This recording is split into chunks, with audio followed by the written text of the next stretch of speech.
Hey guys, welcome back to another episode of Trade Stock. I'm here with Paul at Delta Landscape out of Sacramento. I'm super excited. Paul and I have known each other for a few years, and this has been a very long anticipated episode. I've been wanting to have Paul on the show. We finally did it, finally sitting down here. So good morning, Paul. How you doing today? Justin, good morning, man. Super stoked to be here. I'm doing great.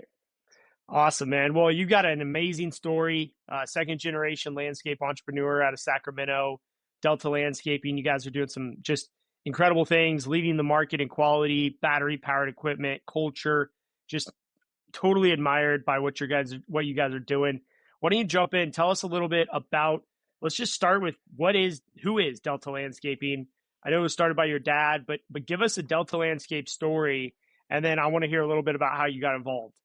Yes. So Delta Landscape started in 1980, created, built right here in Sacramento, California, by my father who had migrated here from Greece in 1976. So started out built here in Sacramento. I was born 1982. I swear right into the work field, whether I wanted to or not. My dad was a big advocate of getting me to work at a very young age. We're talking like 8, 9 years old on job sites, cleaning out job trailers and picking up irrigation flags and straightening them out so we can reuse them again. And I swore up and down all my life I'd never be a landscaper, and here I am. But anyways, raised in the industry. My dad was a big install guy, so definitely did commercial installs. Better part of my life. Went away to college, took construction management, entered the construction industry for a brief period of time, and then came back to landscaping. Unfortunately, in 2012, my father passed of cancer, at which time I took the company over 100%. And I did what I knew how to do, what I was raised doing, which was commercial installs. And we always had this maintenance division that served our installs and took them over from installation to maintenance. And that was always like a small kind of secondary revenue stream in the company. And so I continued installs after my father passed. We did that for about better part of 7 years maybe. And what I identified was that the industry really shifted. So post recession, the industry that I grew up in, that I knew, really started looking different, feeling different, and acting different. And it was bringing down quality of life quite a bit for me personally. So in 2021, we made a very bold move to exit the construction installation market and focus solely on our maintenance division. And it wasn't without some ripples, but here we are today. We're 100% landscape commercial landscape service, growing and doing big things. Awesome. I want to dive into that a little bit on the maintenance move. I'm going to come back to that. But before I do, because it's just a lot of people are thinking about doing that, or a lot of people have done that, especially at scale. But I want to ask you a little bit about your, this journey of taking over the business from your father after he passed. I mean, that had to be a difficult point, and share as much as you will. But I think there's other people out there who maybe have gone through a similar journey. What was that like taking over the business, and how did you step into that leadership role? I mean, was that a big challenge for you at the time? I know you have a family. Did you have a family at that point? Maybe walk us through that period of time where you had to jump in and kind of assume this leadership role. Yeah, it was. Justin, it was the hardest thing I've ever done my entire life. I mean, here I am losing a father, and he was a very Yeah. like big, strong figure in my life, and so to lose that, and then all of a sudden take over a company and really a family. I'm the oldest born son in a Greek culture, so that there's like a big responsibility set when dad works himself out of the picture. So working through all of that, I went into the business side of it thinking like, hey, we're all a family. We've all worked together for decades. You guys we've grown up together. The only change here is my father's not here. And that was Yeah. like my naive perspective going into it. And I genuinely thought like we're just gonna keep this going. And then I realized in very, very short time that this was a team that was built by my father, and and it was not my team. And I am not my father, and I will never be my father, right? I'll always look up to Yeah, him, and but so all of a sudden things started unraveling fast, and people who I thought were like family to me that I grew up with were like not showing up to work on time, like the most basic things, right? All of a sudden, and it's like, hey, what, I'm used to you being like 10, 15 minutes early to the job every day. It's 30 minutes, what's going on? And all of a sudden, I came to this realization really fast, which was super hard, that the respect that was there for my father and the team that he built, it didn't just naturally progress over to me once my father was out of the picture.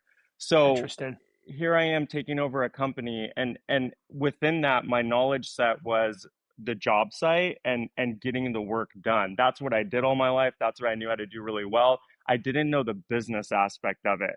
So it really started, frankly, to crumble. So like I didn't know the business aspect of it. I had to learn that fast in order to not sink. And then all of a sudden, the production aspect of it started crumbling because the respect level wasn't there, and I had a team that I didn't build and didn't work for me. So that was difficult, very difficult. What was a lesson your dad taught you before he passed? What's something you would take from his leadership? A lesson he taught me, and he had told me this at a couple low points when he was still here, is you know, I struggle sometimes and wonder, why am I doing this? Why am I killing myself over this? And running a company and owning a business is extremely hard and has very high highs and very low lows. He said, sometimes I wonder, why don't I just get rid of all this and work for someone and not worry about this anymore? And every time I'm in that spot, every time I'm there, I just keep pushing. I keep pushing. I push, I push, I push, and I just keep going. And in the end, I am always reminded why I do this. That's amazing. I think that kind of goes back to your a bit of your purpose and what you do and the impact you have with your team. You guys have, I mean, just I know you guys obviously, and I also follow you guys online, and the LinkedIn Delta page is definitely, if you guys are out there, give it a follow, because that LinkedIn Delta page is always somehow translating that culture and that winning philosophy and that mindset, that grind mindset, the grit into online version. And you guys just have such a great brand. I don't know who handles that, but kudos to whoever does all your social media. It looks amazing. Thank you. I appreciate that. So as we kind of continue forward into this journey, and we talk about this move to all maintenance, it's been something that over the last 4 years, private equity obviously has pushed a lot of companies to go all maintenance because the multiples are higher there. It's, I think for most part, it's strictly a financial or a job security move by a lot of companies. Why did you guys decide to go all maintenance when you made that move? There was a couple different reasons. So when I took the company over, and as I referenced before, I didn't know the business side of it. So I retained a CPA. I got some really good advice from someone. Hey, until you can afford a CFO, you go get the best CPA you could possibly afford. So I did that, and I was introduced to, met, and started working with a guy named Burt Douglas, who really at a really hard point in my life took me under his wing, saw the potential in me, and started coaching me on business. And he was all about annuities, annuities, annuities. And it was strange to me at first because he was like really focused on this like little maintenance piece that was a small part of the big picture. And he kept like saying like, this annuity, this is strong, we got to focus on this, Paul, we got to look at this. And in my mind, and coming from an installation background, I'm like, oh, Bert, that's just a small little thing, like these installs are where it's at, right? So being coached by him for years, and him just continuing to push on this annuity, and then things shifting and changing in the installation market, I started realizing, as I learned more about business, that the maintenance model is more scalable. It just felt more sustainable. and I started realizing it felt like a better foundation and platform to live the life I wanted to live, where installation was just getting crazy. It seemed like Yeah. every time, yeah, it was. So anyway, so it was. I felt like it lended itself to a better lifestyle. It was annuity, it was more consistent and more scalable. So we started paying more and more attention to that. And then, unfortunately, in 2020, it was kind of the pinnacle of our installation days. We had all these jobs going on. Things just seemed like they were unraveling. Like I would wake up every morning and just know, like I would face the day and think, I don't know how I'm going to get through today, but somehow I'm going to get through it. And that was like the mindset I was in. And then I unfortunately had a life-threatening experience with my health. My body was talking to me. I wasn't listening. I was just powering through it, and then ended up in the hospital for a short period of time, worked through all of that, but came out of that nearly losing my life and realizing, wow, something's got to change here, and this path I'm on, this is not working in a lot of respects. So we started winding down installation, and yeah, we pivoted Wow. right over to maintenance. That's an incredible experience you went through. I'm sure it made you rethink your work-life balance and how you treat yourself. I've got my 8 pillars of a successful company, and they have all the, culture, vision, operations, finance, technology, etc. But it was 7 pillars for a long time, and then I realized I need to add an extra pillar. I needed an eighth pillar to this, and the eighth pillar, which is now number one, is self care. Because if you don't have Whoa. self care, then it doesn't matter how great your business is doing, or if you have millions or billions in the bank. If you're in the hospital and you're fighting for your life, like, you're kind of fucked. So like self care is such an important part of that.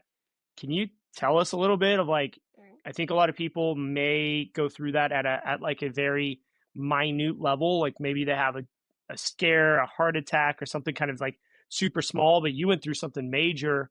How did that change your mindset when it goes to this work life balance, and when it goes to being a like showing up and being a leader for your team, not just like strategically, but also mentally and emotionally? Hmm.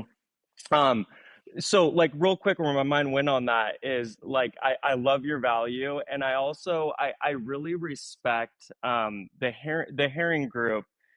Greg Herring talks about life margin. And Yeah. and I'm really glad people are starting to advocate for this stuff, and with your values and with Greg discussing life margin. And I've talked to some business friends, and I've introduced that that idea of life margin, and you could just see people be like, oh my god, oh, I've never thought about that. And it's every bit as important as net profit margin and all these other margins. So I came out of that life threatening experience on the other side of it, knowing that, hey, I'm here, I'm back, everything's going to be fine, and looking at my 3 young children, and just Yeah. and like if I'm not here, like these kids will not reach their max potential in life. Like they like my wife Rusty and I play such a critical role in these kids' lives, and they're so young, and that to me was like the most important thing. So coming out of that, seeing my kids and knowing that I got to be here for them, like, and I was so stressed and so overwhelmed in installation, which frankly to me feels like it's just turned into a battle zone. It's a battle to get on the job, a battle to prevent Oh scope my creep, a gosh. battle to Yeah. get paid. It's just your phone rings and people are screaming like that. That's not what I wanted. So, sorry, we went on a little ride there. Back to the original Yeah. question, how important it was for LifeMart. It's super important, and I think we have an exiting generation from the workforce. Baby boomers are exiting the conversation here. And there's so much to learn from them. And uh, their work ethic was so strong. But they did have some gaps as a generation, right? I don't think they valued life margin. I don't think they planned on retiring. And I think we could look at that um, and and learn a lot from that. Life margin is so important, and frankly, I see a lot of people retiring now with generational wealth and a shorter timeline, and I don't know that they're super happy. And unfortunately, it puts me in a weird spot because I lost my father at a young age. I wasn't able to see him age out. And so Right. I'm kind of looking at the spectrum of people who are retiring now, and I don't see anyone really doing it in a way where it's like, oh, I like the path they're on. I'm gonna try to model that. So I think as like millennials, we really have to figure that out for ourselves. I don't know that we've had a good example of how to do that. Man, that's well, first off, thanks for being so vulnerable and sharing so much. I think that's why I love this podcast because we can Yeah, dive into these stories and talk about the trades. I want to talk a little bit about generational. We didn't really prep this topic at all. We didn't really prep much actually for today, which was kind of nice. we're Um, flowing. we're flowing, but generational transition, it's huge. And in the disruptors, our ethos that I've kind of created is traditional values because we want to honor those who came before us, like both of our parents, both of our dads who built this industry in a way that we get to operate in. But also it's like traditional values, new ideas, and then massive action. And I think the massive action component is so important because I believe you can compress time and get more done in a few days than maybe just working 50 hours a week. So, like, if I'm going to go golfing on Monday and maybe spend some time with my wife and, maybe come back from vacation on Monday and then I'm going to leave a little bit earlier, maybe I'm not going to work Friday. I'm going to go do whatever I'm going to do on Friday.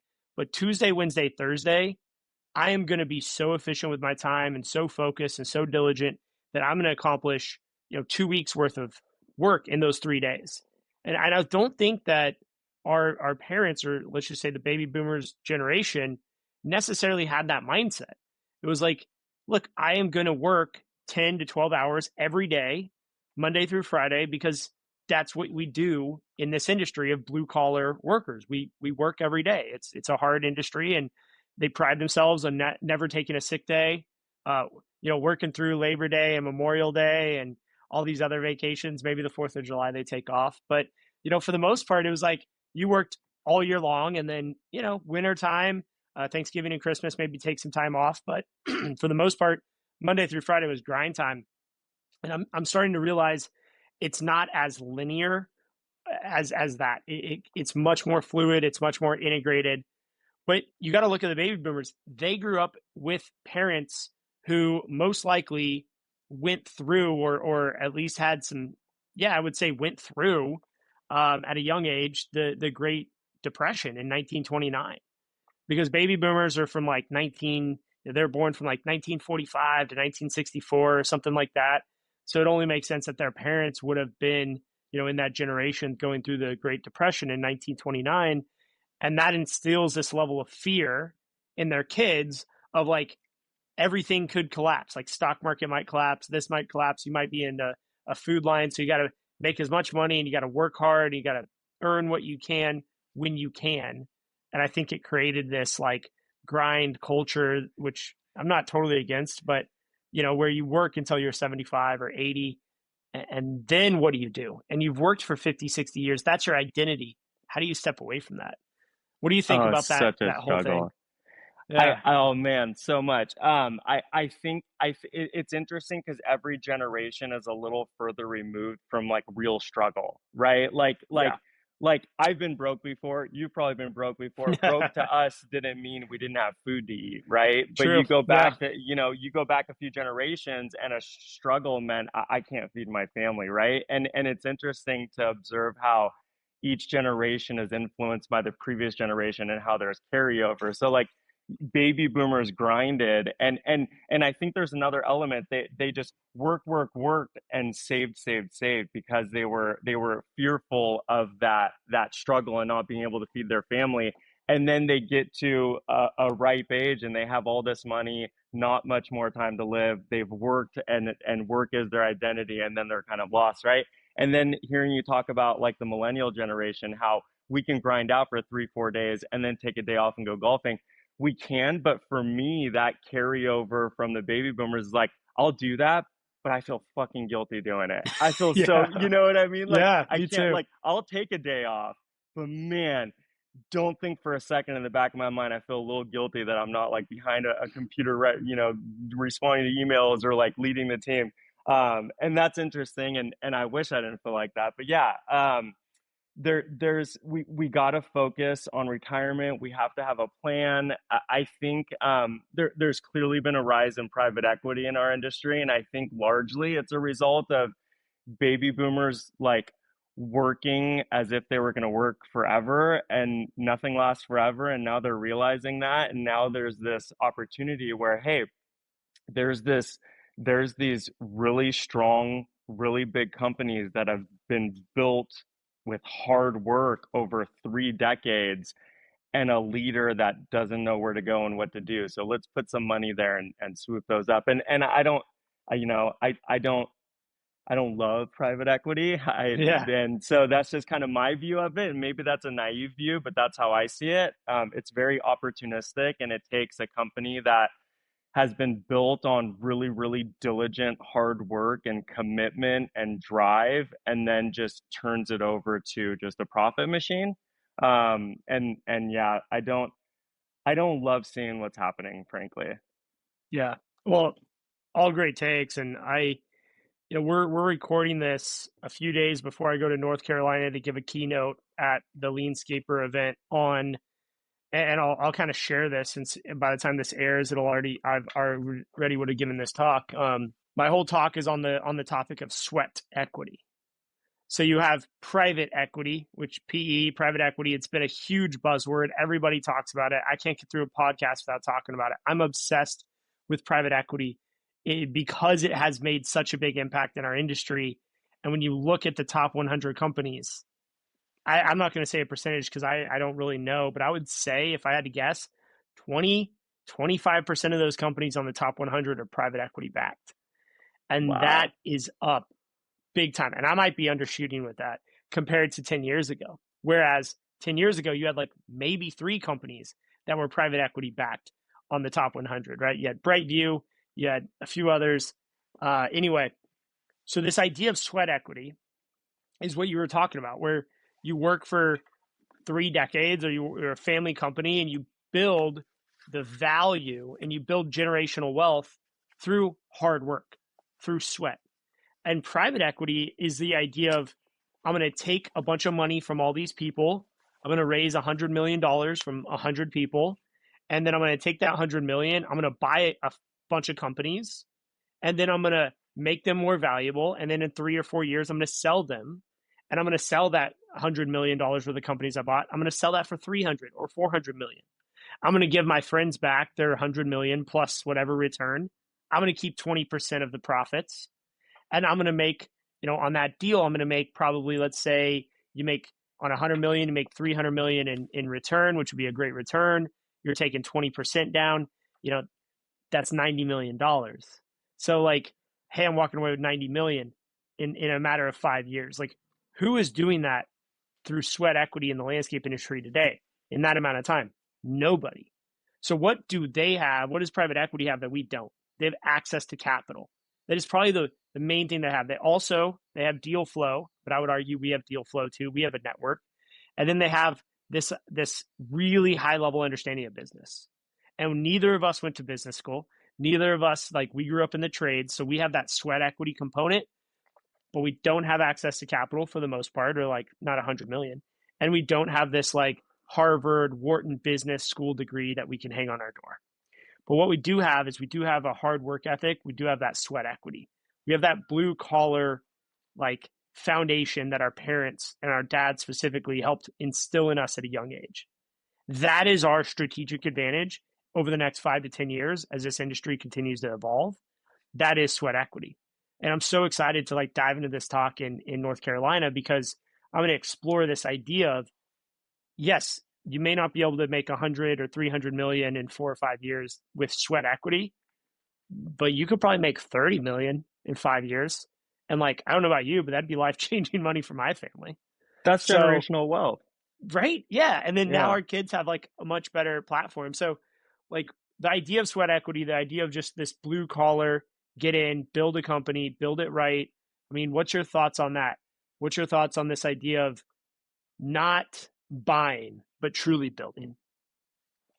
I want to get into that, but I feel like you're very knowledgeable in private equity, and I wanted to ask like a couple questions here specific to private equity. Yeah, Like shoot. you really laid out like kind of the foundation and the concept of how private equity works, and kind of, you buy, you sell to the next one that wants to sell at a next, and so let's accelerate that, 10, 15 years out. Where does that go? Is that a bubble? I mean, basically the big are buying small and selling to bigger and selling to bigger. Where's the ceiling on that, and what does that look like in 10, 15 years? Yeah, that's such a great question, and a question that I ask everyone I could get in the room with, because I have the same question. I give you my philosophy or my thesis on this, and think of private equity as like a pyramid or a triangle. And at the bottom of this triangle, it's very long, very wide at the bottom of the triangle. And at the bottom of this triangle, you have the smaller private equity companies, you have family offices, and you have maybe some other strategic investors that are like just rich people who want to buy something. So that's where we're at in our industry. We're in the first tier, and the first tier is usually going to buy companies 100 million in profit and below. Well, I know that the top five companies, let's exclude Brightview here because they're publicly traded, and let's exclude Davy. But you look at the Yellowstones, you look at the Marianis, the Spurbers, the Gothics, name your Landcare, like they're all in that like 50 to $150 million in profit or EBITDA. Well, that's still a small cap private equity company.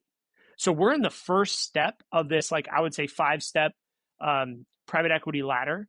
And the next step is, this mid-market or small to mid-market private equity company that they're going to buy companies that are 250 million in profit and up.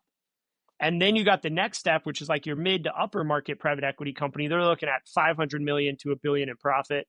And then you got your upper, where you're looking at $1 billion to 30 billion in EBITDA or profit, right? And now we get into the really big software companies. But what's really interesting is there is so much capital out there. Today is July 9th, and we had the first company ever to hit a $4 trillion market cap on the United States Stock Exchange. That's NVIDIA. NVIDIA hit 4 trillion today. Well, Wow. what is $4 trillion when we're talking about companies that are only 150 million in profit? So I think we're feeling like we're at the, like, where do we go from here? What's in 10 years? No one's going to buy a company that's doing $1 billion in net profit.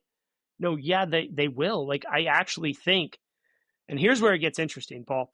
I actually think that with technology replacing the knowledge worker, the lawyers, the accountants, the marketing directors, the cinematographers, and people who make movies, like AI is replacing all of these people. It's a great fucking time to be a plumber or a landscaper or a Yeah. painter. And I think like painting or roofing, like it's really hard to find a robot to go out and replace a roof. It's Hmm. really hard to find a robot who's going to be more efficient than a 3-man crew like we have on a maintenance property, because of all the differences of grade and pruning and people and sidewalks and trees. You have so much going on. Well, I don't think AI and robotics are going to solve the landscape labor needs in the next 10 to 20 years. Now, 20 years from now, Tesla robots, yeah, maybe, but they're going to focus on agriculture. They're going to focus on the easy stuff that's repetitive, like picking strawberries, before they're going to come and try to build a robot to trim shrubs. It's just the first principles of that makes so much more sense to go after the low-hanging fruit, the factory workers and everything. We've already seen it in factories. So what I think is going to happen is we grow as larger and larger as an industry, because more houses are being built every day, more shopping centers are going in, more golf courses are going in. We're developing the earth like faster than we ever have in the United States. And Trump just sold a bunch of government land to private owners. What's their plans? Develop. So we have, and I fly all over this country in a plane. I see it. There's so much open land. With more development comes a need for more landscapers. With less and less opportunity for investors to invest in CPAs and lawyers and those type of firms on a private equity basis. They're going to point their gun, their profit targets towards landscaping, plumbing, HVAC, electrical, etc. And here we are in a great spot. We're at the bottom of this triangle. And I think we have 5 cycles of private equity left in this industry before a company is forced to go public. And they're going to be forced to go public once they reach that, multi-billion dollars in profit. But there's still a lot of private equity companies that have plenty of money to fund multi-billion dollar EBITDA companies and keep them private.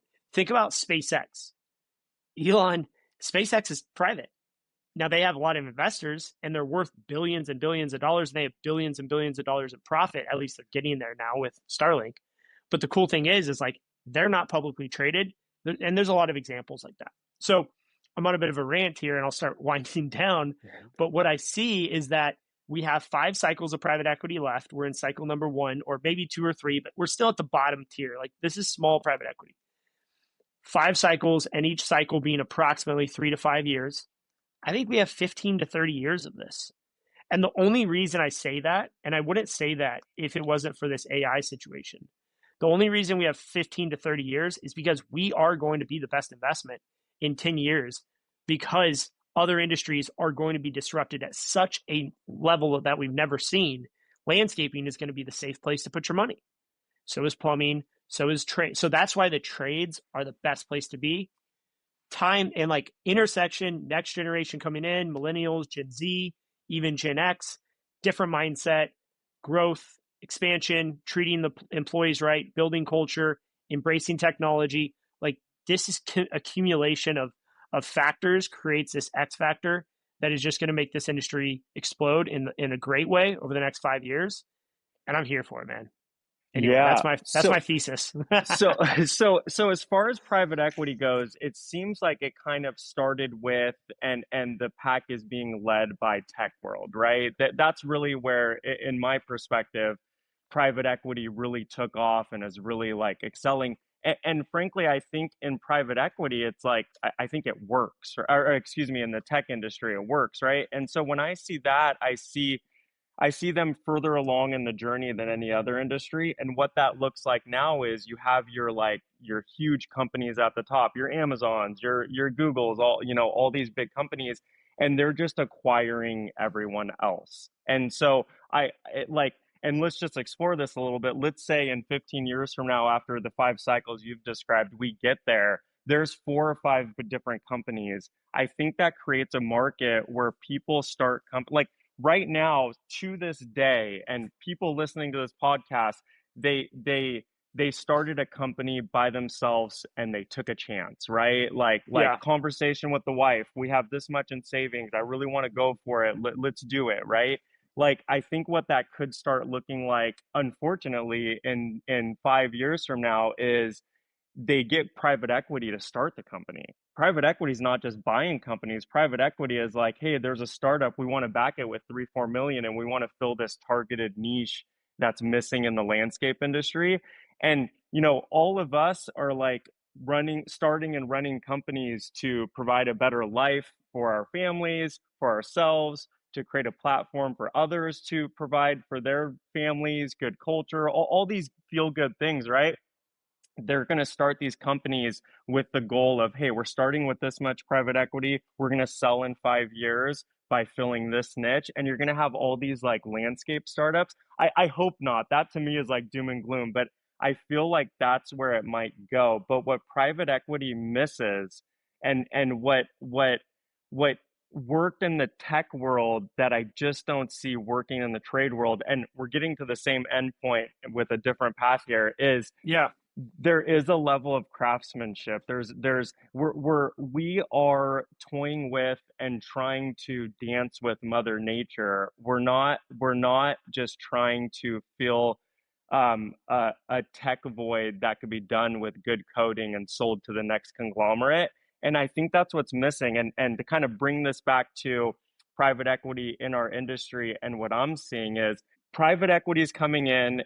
It's more about numbers and profit, not about horticulture or what is needed. So you have these you have a company that might be based out of Florida and they're acquiring a company in California, and California is a different climate, different way of doing things, but they're bringing in their systems and they're layering in their beliefs, and that's not working with the local climate. So where private equity in the tech world doesn't have to deal with Mother Nature, we do. And I feel like Mother Nature, this sounds like super hippie, and I'm going to go hug a tree after I say this, but I feel like Mother Nature's our saving grace, and it brings it back to value in sweat equity because we are here, we are local, we know the environment, we know the climate, we know the people. People are, 3 weeks ago I was in Oregon. People are different in Oregon than in California, Yeah, yeah. I like, was there and 2 weeks ago. yeah, and anywhere you go, I'm in Sacramento. I could drive 2 hours to Santa Cruz, and people are a little different there. So there's all these things that our industry can't run from and can't be numb to, and I think that in there is like our magic sauce right there. Yeah, yeah. I agree, and I think that is like fundamentally the idea of sweat equity is, and I'll relate. I totally agree with what you said. I'll relate it to this. On the 4th of July, our company we were involved with a parade, and we had, I don't know, 45 people from our team, including their kids and everything, show up and get on the trucks. And we had 4 trucks and a trailer full of people. We had lawnmowers. It was a great time. We got a bunch of leads from it. It was fun. But I told my team on Tuesday, yesterday, when we got back to the office and we were kind of debriefing on the 4th of July holiday, I said, "Look, guys, this is the pinnacle of where we're at in terms of localism. Because as we scale and we expand geographically at K&D, and we become a platform, and we're in 20 different markets, it's impossible to have that level of localism and be in the parade, and like, we know everybody. I grew up in this town. Like, there's this connection with the community that we have, that K&D has, that you really can only have once you've been there for 30 or 40 years. And we're coming up Mhm. on our 40th year next year. I know you guys have been around for Congratulations. 40 years. Yeah, Um, 45 this year. yeah. All right. So that connection with the community is not something you can buy. It's not something you can shortcut. It just is what it is. So, I was talking about this and kind of debriefing, how do we at scale, and how do other companies at scale have that level of connection to the local community when they are in 20 different markets across 5 states? How do you do that? And I I think I that is a huge challenge that is yet to be solved. so I've always had this philosophy running Delta Landscape where we are still to this day, even with tech and everything that's entered our market, we're behind the curve of other industries, generally speaking, Yeah. to the tune of about like 6 to 8 years is my estimate, right? And Yeah. and 10 years ago, we were about 15 years behind the pack. That said, if you look outside of our market at other markets, you'll find the answers. And where my mind goes on that is look at Whole Foods before Amazon acquired them. They were everywhere. And I would go to Whole Foods in my neighborhood and I felt like it was a neighborhood like spot. I would see friends that I knew, people from school, like, oh, what's up, Brian? How you doing? And there's like a band in the corner. I mean, at the pinnacle of like Whole Foods was like they nailed it. They were able to feel super local, but they weren't, right? And so I Yeah. think That's a good I point. think grocery stores really have that nailed. We got to look at grocery stores to lead the dance on that one. It's totally possible, and it doesn't have to be like I grew up here. It has to be a level of support and enthusiasm for that local community. I think it can be achieved and it could feel the same way, and it's not fake. It could still be authentic, and I think Whole Foods nailed it. Whole Foods, as we all know, was acquired by Amazon. I think that's changed. They had to kind of shift, from my perspective, their focus from local and being embedded into the community to more of an emphasis on organic. And there's some, things there, but there's other chains that have come in. Erewhon, I don't know if anyone's familiar with Erewhon in LA, but they're really filling that void. And they are still just in the LA market.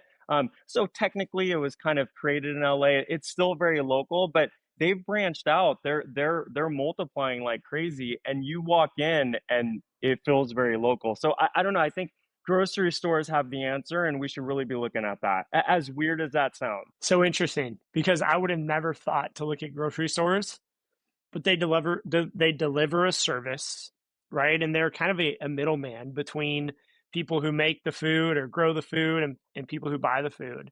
And so they don't really make anything at grocery stores. I mean, some of them have a deli or whatever, but they don't really make anything. And to some degree, like construction, landscaping, you could say we make things, but not really. Like we buy the plants from a nursery and we buy those pavers from a factory, and we prune and we maintain landscapes, but we're kind of like this middleman between like Mother Nature and like this untamed landscape and then this beautifully maintained property or installed property. So when I really unpack it, yeah, we're very similar to grocery stores in a lot of ways. And customer service and feeling like you belong is so important. I think that's a big one for our team to think about as an account manager or a customer service is like when a client calls you or you're meeting with a client, like they're out of their element. Like no one really loves, like very few people love to talk about landscaping and irrigation and horticulture. They're so far out of their element and it's so not black and white. Like the AC unit's either working or it's not. Like it's blowing cold air or it's not blowing cold air. The tree could be deficient in iron, deficient in nitrogen. It could have too much phosphorus, too much sodium in the water. Like there's so too much compaction of the soil. Like there's so many variables in horticulture that don't exist on the building maintenance side. I think that's what makes landscaping so unique and so iconic. But we have to remember as a service provider, like our clients are so out of their element. If we can make them feel at home, make them feel comfortable, I think we have a way better shot of retaining and keeping those clients happy. You know what's interesting on that topic? So, like, as I mentioned before, I grew up in this industry. And so, like, I was the guy in high school who came back from spring break, and all my friends did these like crazy things during spring break. And it's like, Paul, what'd you do? And it's like, I worked with my dad's company. And Yeah. it was like, and it was always frowned upon, like, what did you do? Landscape and commercial land. I would always throw the word commercial as if like that made it cool. Yeah. Never, Yeah. no one bid on that, right? Like, and it was always this question of so like you dig dirt, and it was like it was kind of embarrassing, you know? It's like yeah, pretty much, Same. yep, that's what I did. But now, like, we have three kids in school. We're invited to like 20 birthday parties every weekend, I swear. But like, it's interesting because the older I get, I don't know, there's been a shift, right? Now, like, I'm the popular guy at the birthday parties where all the husbands are coming to me like, yo, Paul, I know you run a landscape company. Dude, my grass, man, like, I have these issues. Like, can you help me out? Like, how do I get my grass green like yours? And all of a sudden, it's like, shit, dude, I'm just fielding all these landscape questions. I'm like the popular guy. So I don't know that there is a shift, and we did try to. It was a soft effort, and I think I didn't have the capacity at the time to do it, but we tried to roll out this passionately green idea where it was like it was funded and supported by Delta Landscape, but it was like I identified that every time I would go on a job walk with clients, it was always like, yeah, let's take care of this. Give me a price for that. And by the way, I have this going on in my house. How do I do this? And so, how do we capture clients through their outside of business passion for horticulture at home, keeping their grass green? What's the right time to plant tulip bulbs and things like that? It didn't catch, but I don't know. There could be something there. I do think there's a growing interest in home gardening with consumers, at least in California. I don't know. There could be a little niche there to explore. I think so because if you think about it, more and more people are spending time on screens inside offices connected to technology, and it's only gonna advance faster, and people are gonna get more and more tied to technology. And so gardening is like the ultimate disconnection. You're working with nature, you're in your garden, you're away from the screen, you're in the sun. And I do think that is at one point that was not valued because maybe 40, 50 years ago, everybody every like weekend had to work on their property or work on their ranch or work on their home because It's just what you did. You didn't hire a contractor. At least my parents never did. Um, and now today, like if there's an issue, part of the reason why the home service industry is booming, like no one knows how to fix a light bulb or, change No. the AC filter or anything. So I think there is some value in gardening because people do see that as a bit of a getaway from the screen time and the office time. You're out in the sun, and not like it's easy to do landscaping, but anyone can go and get some seeds at Home Depot and put them in their garden and probably grow some tomatoes pretty easily. Like it's not super hard rocket science. So I do think there's a growing aspect of people that want to get involved with that. Maybe it's easy to grow tomatoes in Santa Cruz. You guys are spoiled, man. Over here in Sacramento, we have extremes. It's not that easy. You know who's the master at tomatoes is Bob Grover up in Oregon. He Well, uh he's spoiled too. Their climate is amazing. he does like the greenhouse thing and but he Yeah. has a whole thing. You got to check him out online. He grows a whole thing in the greenhouse and then he puts them outside, and he's like the tomato master up there. But you're right. I think the climates with more temperate, moderate temperatures versus Yeah. like, because where are you guys at? What's your temperature today in Sac on mid I think July? we're gonna get high 90s, and we have been Yeah. spoiled this year. I mean, it is early part of July, and we should be like 4 or 5 heat waves in, and we've been over 100 degrees like three times this summer so far. So spoiled. It's been. I know I still have the sliders open right now and the screen like this is unheard of for July in Sacramento.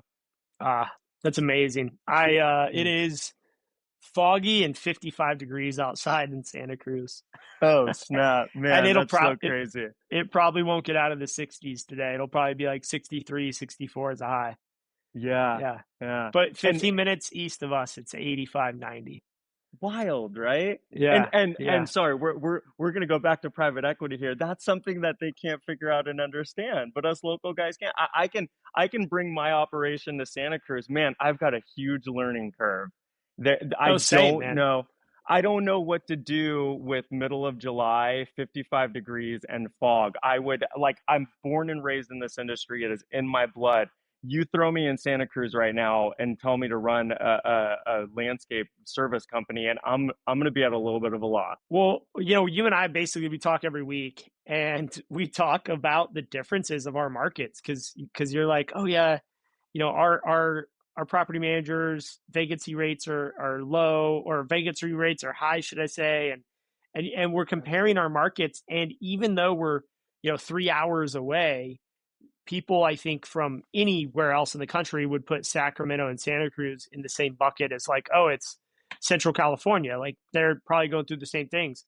We chat and we found that our climates, our micro economies, should I say, are very different, and they move at Totally. different paces and different rates. And that's something that you just can't see on a spreadsheet. You've got to feel it by being in the business, and that's where that sweat equity component is. We have a massive advantage against a private equity company that just moved into town. We're going to be better at them in almost every way, for sure. So I love that you've developed this sweat equity and we're putting that up against private equity and they both end in equity, so they're very comparable. And I Exactly. love how you're framing that. So how do we lean into that? Like we let's face it, we are both running private companies and private equity has entered the conversation and entered the market. What is where do we go with that and how do we win? So it's not simple. I was going to say it's simple, but it's not simple. It's complicated, but it's not, like, I would say it's complicated, but it's not overly hard. Like Mhm. I think we overcomplicate or overcomplicate our businesses, and we have the hard work ethic, especially you and I and a lot of others that grew up in the business working in the trenches.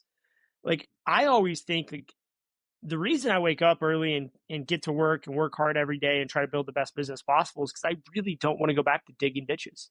Like I did that for 7 freaking years and I don't want to do that anymore. I don't want to do that again. So like I have this fear of if I fail, like I'll be back in the trenches. So here's the deal. First, you need a vision. You have to have a vision And that's what private equity lacks.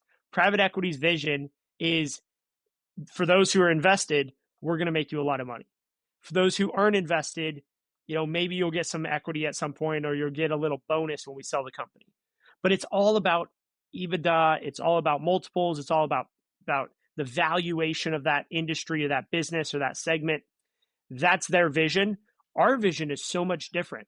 Our vision is, how much more can we give back to our community? How do we improve our business? How do we improve and make more impact in the people that we serve? So you have vision. The next is culture. Obviously, huge advantage. Local, you and I, CEO, owners of the business, we can go and shake everybody's hand in one day. We can go and visit every job site and every crew in one day. We can be at the yard in the morning, shake every employee's hand. Private equity can't do that. They're too big. They can't be at every branch every day. We can't. So that's vision. Then it's culture. Third is marketing. Marketing is, I got to give it to private equity. They're really freaking good at this, and they probably outmarket us, on a scale of 5-1, because they know how to work SEO. They know how to use the AdWords. They know how to put the right advertisement and build beautiful, sexy websites.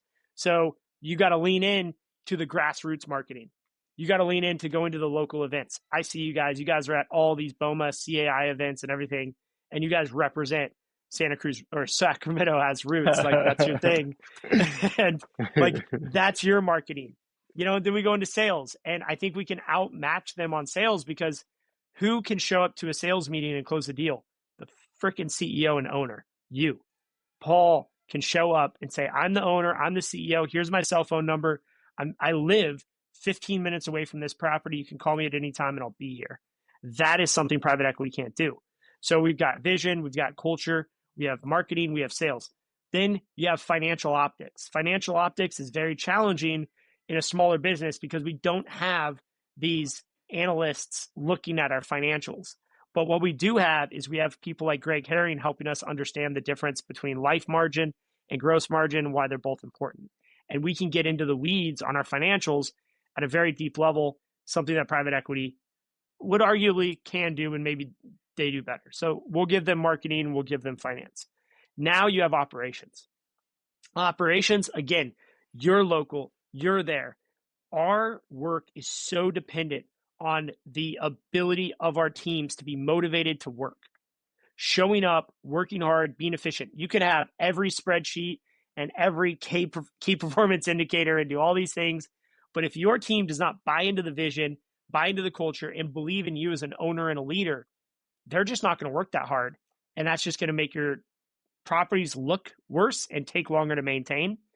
And finally, technology. We can actually implement and roll out technology so much faster than a big company. We're a small ship. We can maneuver quickly. We can bring on products like Bob Yard or Greenius, or I even call Crest a technology provider, even though they're battery-powered equipment, or Aspire, or whatever else software we're looking at. We can implement that in a matter of a month or 2 months. Private equity is going to take a year or longer to review a financial decision on a software company or software rollout. So technology, we can utilize technology. So when you put all these together and you identify how you can work in each of these buckets faster and better than private equity, that is that differentiation. And I think the number one thing you can do better than any of the private equity companies is a vision. You can have that vision. I love that. So hearing you talk, I took some notes, and of all the things you listed, with exception of financial optics and tech. So you mentioned, local, owner involved, marketing, sales, operations. The majority of what you listed, I feel like you can put that in a compartment of experience. I feel like that has a direct correlation with experience. So to simplify it even more, our competitive advantage and what we need to lean on is our experience, which is rooted in a good vision, right? So I think maybe that's where we win. We can provide an experience for clients that private equity can't touch. I would say so, with a caveat. And I know there's a lot of people out there listening who are, backed by private equity or involved with private equity. And I want to say something that, give them some props. Which feels I uncomfortable, right? Like, sorry, everyone, we love you too, but I mean, I have a ton of friends that are in private equity, and I have a great circle. Like they all know that. Hey, at some point, I may use private equity as a tool to grow K and D. I'm not going to yeah, leave that. I'm not going to say that's not on the table. That's for sure on the table. But right now, I'm focused on sweat equity. That's what we're yeah, focused on. yeah, Anyway, what I want to say is like Frank Mariani has an amazing, I think, an amazing vision. They have an amazing company. They have amazing family companies. They call the Mariani Premier Group, and they have a company on the East Coast called Marzelli. Marzelli just celebrated their 50th year in business. Now they're owned by Mariani, and and Mariani is backed by private equity. But then you see these headlines, and they still have their logo. They're celebrating 50 years in business. They're still local. The family's still involved. So I do think there is some shining stars out there that still have that local feel, that still retain their brand. Another great one that I'll shout out is Bemis. Bemis is owned by Sperber. Sperber's backed by private equity, but Bemis Landscaping still has, the Bemises, Colin and Corin are still involved there. They're still operating that company with Bemis's logo on the truck. They still have that local feel. They're still connected. They're celebrating. I think they've been in business for almost 50 years, maybe more now. And I think that's really amazing. So there are these unique stories of companies where, like the Spurbers and the Marianis, two really OG names in our industry, and guess what they're doing? They're not changing out logos. They're honoring the brand. They're honoring Marzelli. They're honoring Bemis. And I see headlines all the time. They're celebrating the companies they own and in the brands that they have always embodied and been because they see what we're talking about. They see the value of the local brand, that logo that's been around for 40 or 50 years. So, there's an angle there that I would say is like the opposite of what we're talking about, where private equity has kind of gotten smart and they're not switching over and putting the same logo on every truck. Very interesting. What do you think about that? I would think that valid attempt and it may work short term, but um I think long term it would be hard to maintain that authenticity. I Yes. question that. What does that truly look like in 5 to 10 years when, for example, the Bemuses are not as involved as they used to be? And I think again, going back to grocery stores, Whole Foods was such an amazing company and it made you feel special. It gave you this incredible experience where you can go down the street and buy an apple for 25 cents, but you're going to go to Whole Foods, enjoy that experience, and pay $1 for the same apple and walk out feeling like better about yourself. Incredible, right? Amazon acquires it, and that feeling's not there anymore. It's just a convenience thing, right? So like, and they tried to carry it forward. So I don't know. I would question and challenge that a little bit, and I wonder the longevity of those efforts. And at the end of the day, you can't really fake authenticity, and I'm not saying they are, but where does that go? I don't know. I'm going to keep a watchful eye on that. Paul, I wanted to come back. We were talking about Whole Foods. We were talking about private equity. We were talking about all this stuff. I want to shift the conversation here. I Yeah. want to talk about this idea of happiness. So Yeah. I've been obsessed with this idea of happiness. And I was listening to a podcast of Alex Hormozy the other day, and he was saying, if I can be unhappy for no reason, I can be happy for no reason.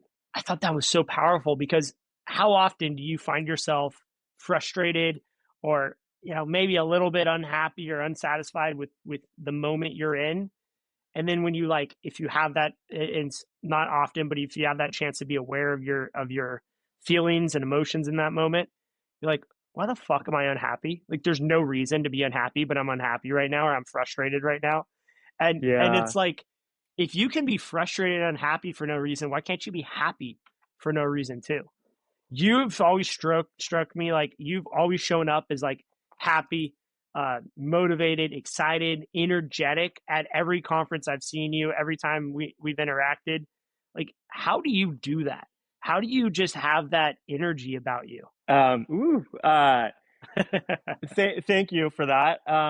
So I will say, number one, I married my soulmate. As cheesy as that sounds, like and I guess to take the cheese out of that, I have a very supportive, very loving wife, and we have an amazing family together. We're not perfect, no one's perfect, but I think my family side of my life and my wife is really solid. So I think that's a big piece of it. That said, transitioning from installation to maintenance, and that was a bold move. And going through that, there was some lows, and I do operate in general at a higher level, but that's not without some low points from time to time. I mean, I burn out sometimes, right? Um, so I did lean on coaching and consulting, which I love and believe a lot in. I've worked with a few different people, and you know, one person who I worked with who was huge for me and very instrumental in helping me adjust my mindset was Thane Isaac. And shout out to Thane. Love Thane very much. So I was at a place where I took this company over. It was kind of in my mind my father's company, and he helped me realize, hey, this is your company now. This is not the company that your father left behind 7, 8, 9 years ago. It's very different. And the one constant through all of this, is not your father, it's you. You've been there from the jump and you are still here. This is your company. And let's get you out of this scarcity mindset and into this abundance mindset. And so that was really instrumental. And I guess the takeaway from that is being open to getting the support when and where you need it is huge, and having like a good family base and trying to the best of your ability to be as self-aware as possible. That's incredible. I think it just goes to that support side is so important. And oftentimes we kind of undervalue that maybe a little bit in life and in business. How did you get to that point where you were self-aware? I think you mentioned like that you're self-aware. I mean, how often are you self-aware of your mood? Are you taking that moment to realize your state of mind and where you're at certain points throughout the day? Do you have any triggers or any ways that you can like, you know, click a button and be like, oh, how am I feeling right now? How do you do that? Or is that something that just is innate that you just kind of, that just happens? I focus a lot on trying to be self-aware, and I have a really good wife that lets me know when I'm not being self-aware. So Nice. I have a good mirror and a good sounding board. I also, we never talked about books, but I'm a big like book reader and business book reader. A lot of people know Traction, but no one really talks about EOS Life. Yeah. And that is an excellent book. So in there they talk about, which I have implemented in myself, is like a 10-minute meditation every morning. And meditation is, I'm not like crossing my legs and trying to levitate for 10 minutes. I'm sitting with my eyes closed in silence, alone with my thoughts, first thing in the morning. And I've been able to process so much and come up with so many epiphanies and put so many puzzle pieces together in those 10 minutes that I do religiously every single morning. And if I don't, occasionally life gets in the way. Not usually, but sometimes I've got to miss it. And man, the day's not the same. So I think that's a really critical piece. Atomic Habits is also a great book, and just building that into your routine and keeping that going. For me, it's been a very long journey, but I found like a way to keep myself relatively grounded, relatively self-aware, and happy. I am happy, and I do have very good life margin, and I'm very proud of that. I wish I had better profit margin, but when you look at the whole spread, I'm very fulfilled. Awesome. That's incredible. I mean, I think we sometimes undervalue that side of the business is the fulfillment in our personal life. And you mentioned, yeah, profit in the business and life margin. Oftentimes, I think people are so connected to the profitable success of the business that their happiness and their satisfaction at home is dependent on their business's success. And when you can divorce those two and you can be happy and be a great dad and be a great husband and be a great spouse, while your business maybe is going through ups and downs and turbulent times and great times and bad times, like it always will. I think that's like the true like level three of an entrepreneur, right? Of like, 5 levels of being the great entrepreneur. Like, this is where you get out of that cycle of ups and downs and you bring that stuff home and you're able to detach and show up positively. So kudos for doing that, because I think there's a lot of people who are still struggling with that. Thank you. I've been able to with pretty good success detach the business success from family success. I still haven't found a way to detach my sleep at night from business success, but that's Yeah. going to be that like fourth level for me. Once I figure that out, I'll let you guys know what the recipe is. All right. When you figure that out, we'll have you back on for the Yeah, podcast. I'm working Hey, on that. I want to get into a little bit of of Delta again, and you guys are just like obviously an innovator in the industry, a disruptor in the industry, and you guys, some of the moves you've made lately, you've embraced battery equipment. Can you tell us a little bit about battery equipment? How like the pros and cons, the experience of that? A lot of people are talking about it right now. How's that been for you guys? Hot weather, tough climate, big properties. How are you guys dealing with that? It has been great. It has had some small challenges. I've been surprised at how small the challenges have been. And the challenge, I'm also surprised at where those challenges are. They're not in the areas I thought they'd be. So we have been tracking electric equipment for the better part of a decade. And I can't recall the name of the companies, but 10 years ago, we demoed a 48-inch lawnmower at a job site. We had just mowed the grass like 4 days prior. We drop a 48-inch lawnmower that's electric, and this is like unheard of, right? We pushed it, well, we propelled it like 4 foot, and it stalled out on us. And I remember Moises, our crew lead at the time, looked at me and was like, "Senor, no bueno," and I knew like it was just it wasn't there, right? So I that kind of scarred me a little bit. And then Yeah. going into like the modern era of electric equipment, I definitely still felt like the power wasn't going to be there. I think it's every bit there, if not more powerful. It's got torque that was never there before. I mean, the power's there, right? And I can justify that by saying I have crews that are all electric now, and they're not coming to me saying this is no good and it doesn't work, right? So like that's the power's there, right? Thought that was a struggle, not a barrier. So then there was battery life. And I figured that would be an issue. That hasn't been an issue. We haven't had notable loss in productivity. We also haven't had a gain in productivity, but we haven't had a loss in productivity based on having to go switch out batteries. So that has been incredible as well. I think what we are sorting through, and I think this is just a small little blip in time of an issue, and we are kind of pioneering this, like a lot of us who are doing electric, is we're trying to create this ratio of batteries to crew personnel, right? And so Yeah. like with the platform we're on, we've identified in right now in middle of growing season, 2 batteries per person on a 4-person crew. And now we're wanting to scale that down to a 2-person crew. So if it's 2 batteries per person, we need 8 batteries for a 4-person crew. Can we get by 4 batteries on a 2-person crew? And so we're exploring that and seeing that, but that's been a little bit of a challenge. And there's quick charge batteries and not quick charge batteries. And do we have a power cell on the trailer, or do we just charge them every night? These are kind of some of the things that I think the industry has and the manufacturers have provided these options. These options haven't been explored for path of least resistance and best efficiency. And that's what we, pioneering the electric world, are having to figure out on our own. And we're making lots of progress.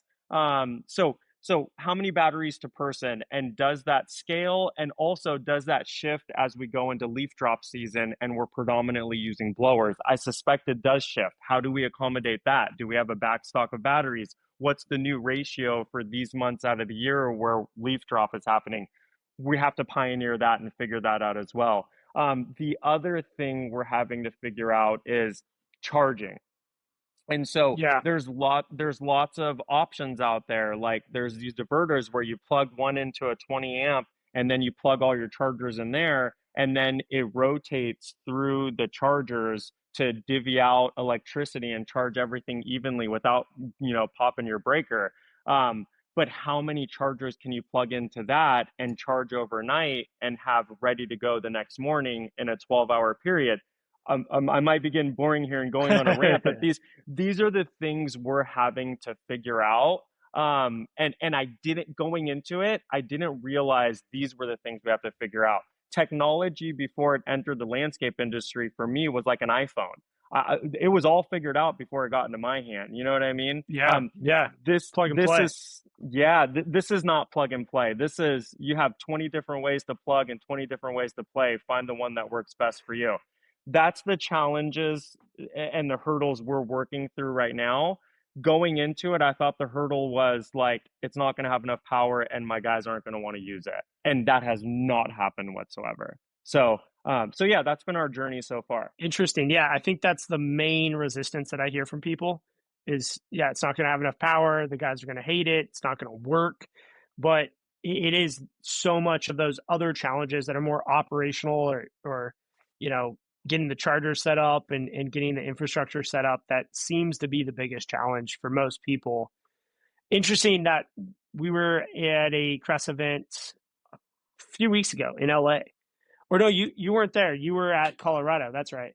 I was So at Colorado. How was the LA one? Good? the LA one was really good. And Nice. there's this guy Owen who is in your market actually, Yeah. True Green, I think. US Lawn. And US Lawn. Thank you. Thank you. Yeah. I knew it was one of those.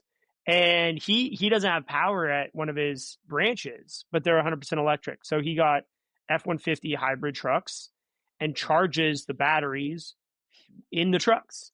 And usually by the time they get back to the yard after driving around all day, the batteries are charged up. And if they're not, they're usually charged up by the time they get to the job site the next morning just from driving around because they have those, nano 8-minute charge batteries that charge up rapidly. And so he's got these hybrid trucks that are charging the batteries in the back of the truck. It's like that's a new idea that I've never thought of. So there's a lot of innovation happening to solve the problems that you mentioned. I think there's a major unlock on the horizon here with fully electric trucks. Yeah. And in his instance, it has to be hybrid because there's no electricity. Totally valid, totally cool. The issue there that I see is these hybrid trucks and these all electric trucks, which we too have looked into. You have this huge cell on the truck that you don't need. So obviously you can charge your equipment with it. Totally cool. Barrier for us is they don't have long beds.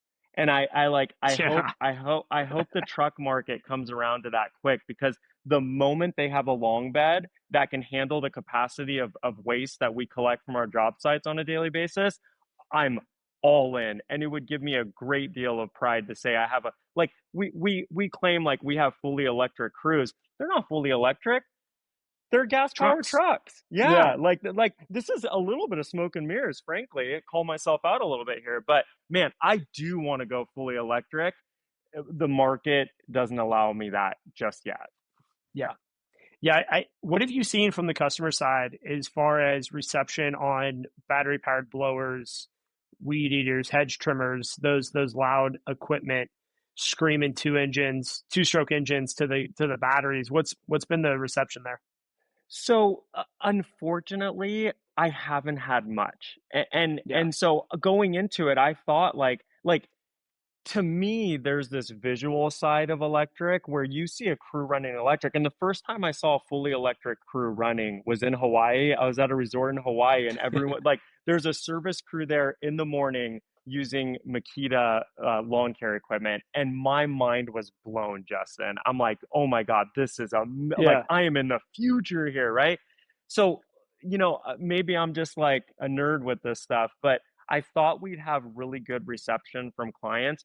We haven't seen that yet, but that said, I think it's going to take us introducing electric, like us personally as Delta Landscape, being on a job, introducing electric, having the client and the tenants and everyone become accustomed to that, and then us, getting terminated from the job site, having someone else come in with gas and taking that step backwards. I think that's what it's going to take to bring that awareness and have like clients say, oh shoot, that electric was really nice. I think largely it's going unnoticed. Unfortunately, I wish I had a different story here, but I think it's going unnoticed. Yeah. Yeah. I think there's a lot of that too. I think it's almost like you have to have that transition back to gas for them to realize how nice it is because they Yeah. probably, you just don't realize it. They don't have that same level of understanding that we do. Like we pay it, like I pay attention.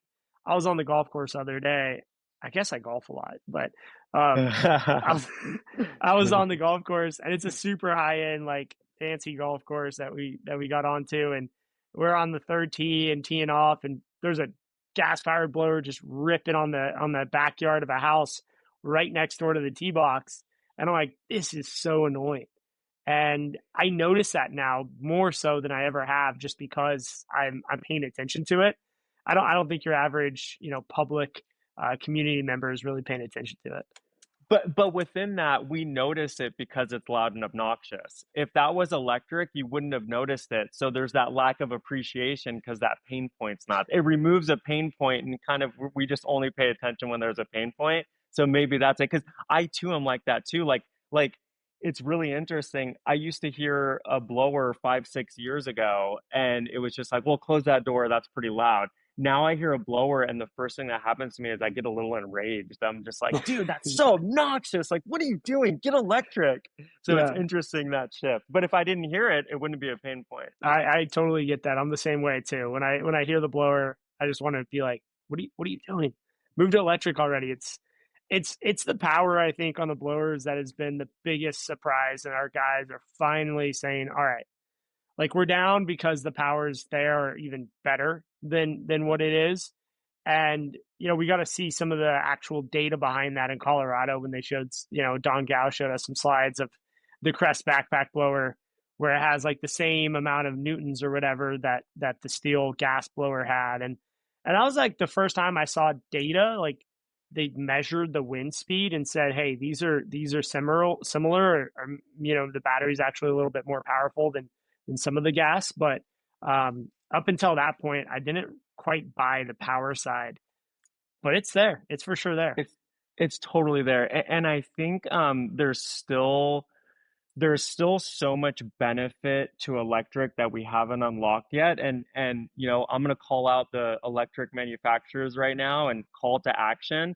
You've put these things in our hands, but you haven't educated us or given us the tools to educate our team on how to use it. There's so much, like, we are accustomed to going full throttle on everything. And we don't have to do that anymore. Gas is clunky. You go half throttle on gas and it's kind of putting along. Carburetor needs a tune up. It doesn't work that well. But with electric, we don't have to go full throttle on everything, and we shouldn't. And like it seems common sense and it seems easy to talk about, but when you're leading a team and changing out their equipment and telling them you don't have to go full throttle, it's a little bit a harder discussion to grasp and translate out into the job site. And I wish there was tutorials. I wish there was trainings. I wish that was an aspect of electric equipment that was taken more serious. We're gonna, right now it's like less emissions. Yes, cool. Less noise. Amazing. The power's every bit there. Cool. But like, show me how to use it more efficiently. And we're missing that as an industry. I hope we fill that void really soon here. I totally agree. Yeah, I think the training and education side, especially for the crew team members, is 100% lacking. It's non-existent actually. Like there's literally no training out there right now for Nothing. battery powered equipment. Nothing. And so I've been talking to Greenius about this, and I know they're working on some modules, but I think it's left up to us, which is not totally. It's actually kind of on brand for our industry. Like I'm gonna call us out a little bit. Like the landscape Yeah. industry kind of sucks at training. You go into Dude. an electrical apprenticeship, like my buddy Gavin's in right now. He's like 2 years in, and dude, they are training them. Like he goes to school 3 days a week for 4 hours, and like that's been happening for 2 years. And it's going to continue up until his 5 year anniversary where he becomes a journeyman. Like the amount of training they give to an electrician to become a journeyman is unparalleled. And then you look at HVAC, you look at any of these industries, same thing. Landscaping, eh, figure it out. Like you'll learn from John in the field, and he'll teach you how to use the mower and everything else. We have like no training. Yeah, Greenius, we use Greenius, love them, shout out Greenius. But for the most part, like there's very little training. And I think when like we do a lot of training at K&D, and we're at a disadvantage in terms of dollars because we spend so much money on training. It's hard to be competitive in the workplace. Now, I do think we're more efficient, but whatever. That's just like as an industry, we got to get better at this. We got to get better at training. And I wonder if that's rooted in like you're doing electrical work, there's a permitting process, you're having that check, you got to get It's it true. right. You're installing a new AC system, you better believe, county or cities up there making sure you're doing your stuff right. And we're just flying under the radar. Yeah, and when you look at the C27 though, like especially residential design build, we can put in pools, we can put in outdoor kitchens, we can build pergolas, we can do a lot of concrete. I mean, it's pretty wild what you can do under a C27. I mean, we can put in giant trees next to a house that'll potentially damage the foundation, but Yeah. no one thinks about that because it happens so slowly over time. Um, it's we're totally under the radar, and maybe with regulations, like maybe that's a good thing. But I'd love to see the industry embrace more training. It would be nice if it didn't require regulations to improve. Yeah, yeah, that would be nice. People bitch about regulations, but at the end of the day, and I'm not a regulation fan at all, but Yeah. at the end of the day, like it does push some industries forward at a much more rapid pace than had there been no regulations. Like I wonder where we'd be today with electric equipment if they didn't pass that ban in California. California has the fourth biggest economy in the world, and they create a ban, and people start listening. And I feel like I get, that's what it takes. And as much as I don't want every landscape we do to be regulated, I also am an advocate for progress. And it just seems like without that governmental push, there's a lack of progress. So yeah, it's we're conflicting thoughts there. Yeah, yeah, totally conflicting thoughts. Because yeah, I'm not a big government type of person where I want the government to tell us what to do, what not to do on our businesses. But at the same time, like you can't argue the fact that regulations and some of these bans have pushed our industry into the future. And you were saying earlier, like our industry is 5, 6, 7 years behind what I would consider like the state of the art industries in today's world. Yeah, yeah, and I want it to be up there with the best of them, and we totally have the capacity and potential to. I don't know what that missing piece is that's not getting us there. It's going to be interesting. It's going to be a multiple facet type of a solution. I think private equity is playing a part in it. It is pushing our industry forward. It's enabling more technology, more investment. I think new generations coming in, the millennial, the Gen Z generations are trying to build more sustainable companies, bigger companies that can do more things. And then ultimately it just comes down to the mission that we have is to raise the bar in the landscape industry. And Yeah, I think we have a chance. I use the term like I think we have a chance to leapfrog other trades right now and go from the back of the pack to the front of the pack over the next 3 years while everyone's not paying attention to landscaping. And then all of a sudden we got robots. We have everybody's on software. We're actually training. We're paying great wages. People can make hundreds of thousands of dollars by being in the field overseeing a fleet of robots. I do think over the next 3 years, if we play our cards right and we band together and we work together, not against each other as industries and companies, we can build something really amazing here and leapfrog all the other trades. and kudos to you for creating platforms for us to come together on. I do think as AI enters the conversation, that could potentially disrupt other professions and push more people into the trades, which I think would be great. And I think when you look at trades and you kind of compare us to like painters and roofers and plumbers, I genuinely think there's just this cool factor to landscape. The fact that we're dancing with Mother Nature, we're dealing with plants, we're dealing with living things. Like of all the trades, no one's dealing with anything living. Paint is dead. Roof Yeah. shingles are dead. gutters, framing, wood was alive. It's now dead, and you're framing a house with like, but we're dealing with living things, and there's so much. I don't know. There's it's back to that gardening piece we were talking about earlier. It does something for you, you know. Like, and I feel like when we have, uh, I don't want to be too discriminatory here, but when we have a higher caliber of people enter the market and enter the industry, I should say, and then they realize of the trades there's value here and they look at the spread, man, I think landscape's the go-to.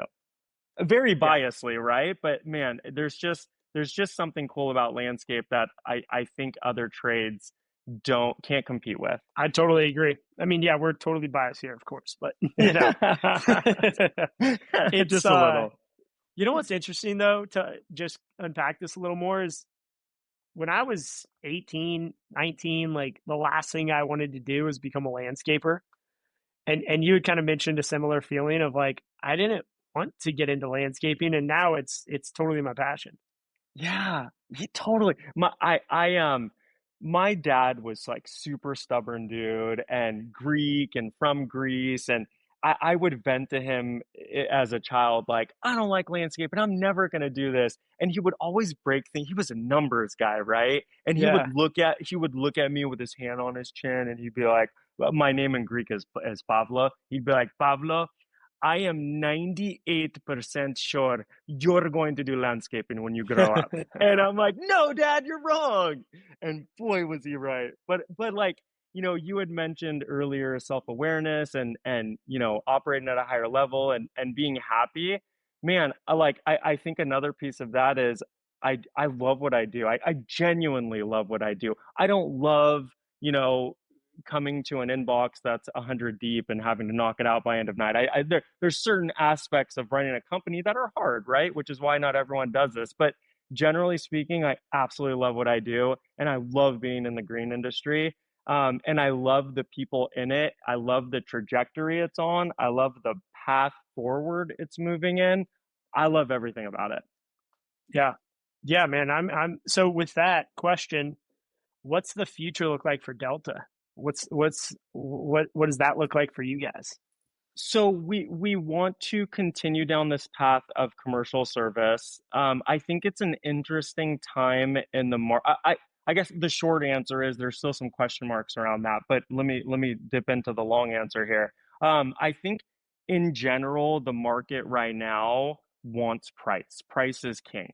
And Yeah. I think we haven't really set ourselves up to play in that market really well. We're quality and service driven.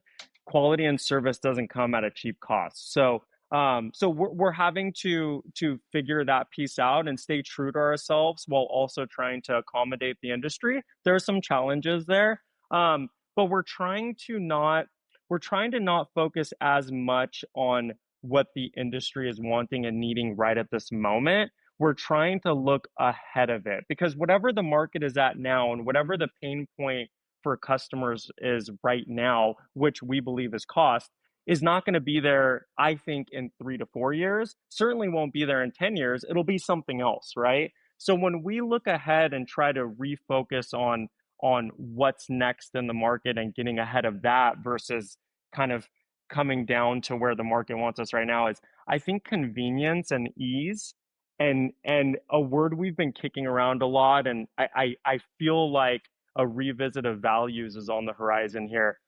Human. So we're focused on being Yeah. human at a time when the market's changing, systems and people are changing. We just want to bring that human element back to landscape. We don't want to be too business and too robotic. So being human and being easy. And Hmm. we're wanting to kind of question and challenge the norm, like I think it's very conventional in the commercial landscape market where, you have this like, 50-page service proposal that looks really cool. And, we've all heard it before. You don't email a proposal, you hand deliver and you go over it with the client. And like, I don't know, like, show me a property manager that really wants to sit down with a landscaper for 45 minutes and go front to back on a 50-page service proposal. I don't think it's out there. And what's the real game? Like 10 years ago, market was a little different, and there was, I think, value in that, but it's carried over, and I don't think the value is there. So how do we kind of challenge convention and not focus on what the market wants now, which is just price? We kind of are refusing to play in that arena. How do we Yeah. get ahead of it? What's next? How do we introduce ease of doing business in what I think is a slightly overly complex and complicated business model? How do we do that? I think the next generation that comes in and the future of landscape is Amazon level ease of business. And so we're not like jumping into that feet first, but how do we start layering that into our business model? That's the short term future of Delta Landscape. Um, Long term future, we're working through that right now. We definitely want to keep growing. We want to be a leader in the market as far as service and quality and how things should be done as we see it. Yeah. I think the market here locally and broadly can use a little bit of improvement, and that's where I value like people like you who are on a whole national market level pushing things forward, and we want to do that as well, a little more on a local level. That's awesome. I love the vision. I love that idea of just making it easier for the clients and also keeping that quality and that service high in a market that is valuing low price competitiveness, because you go down to that low price and it's really hard to get back to high quality, high service when you have a whole book of business that's priced at 30% margin. It's just Yeah. not going to work. So kudos for like holding the line and holding strong in that area. I think you're going to be rewarded for that. And yeah, man, I'm excited with the network that is being built by the disruptors and what we're doing there, because people like you, people like Jeff Liston in Las Vegas and Tiffany in Texas, and like the list goes on and on across the country of disruptors that are doing really cool things in their market. But it's like when you zoom out as the whole disruptor community, I mean, we're almost our own little, private equity, anti-private equity role, like compound where like we may not all be partners or sharing equity, but we're all making a massive impact in our local market. And together we're definitely moving the needle nationally.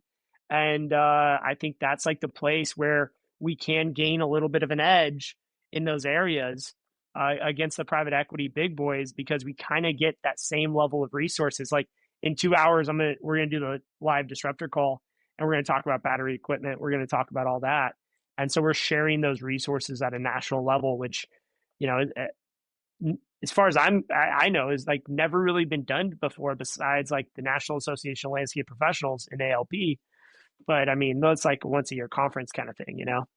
Yeah, yeah, I love it. And again, looking outside of our industry, this is something that's been done outside of our industry many times over. We're just taking that and bringing it into our industry to catch our industry up with everyone. And I love that you took charge on that. Again, kudos to you for that. I think it's so great that we have this platform that we can lean on each other on and push everything forward. It's great. I love the disruptors so much. Yeah, man.